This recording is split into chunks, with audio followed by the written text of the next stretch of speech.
lâu châu thấy xe có đủ về còn sao không phải ta xí xa hiền mình nó tìm vui về sẽ là hiểu sao không giống giống khá lâu châu đâu đấy thôi tin nào đi thao đâu gì đó in fit lại tiền nhiều dễ chơi làm chủ nhân mô thôi tin nào đi thao đâu làm chủ nhân stop tiền nhiều con gì là in phút khăn đã xem để rồi tôi đi rồi đấy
thiên lai cái mà khá to là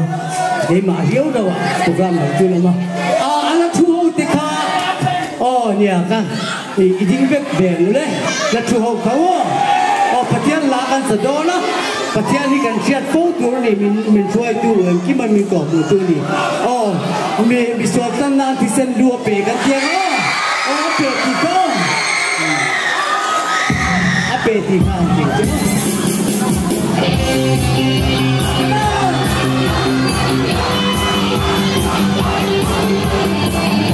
subscribe cho kênh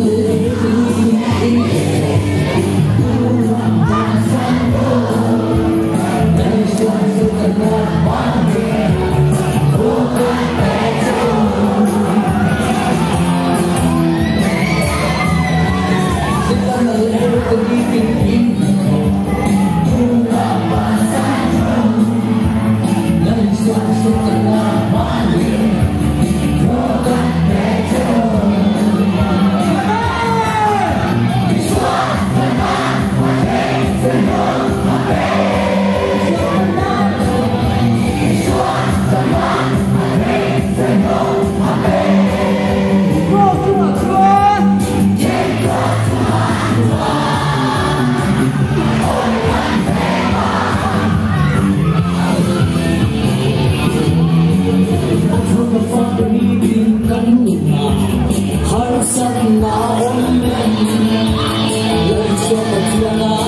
Gõ để không bỏ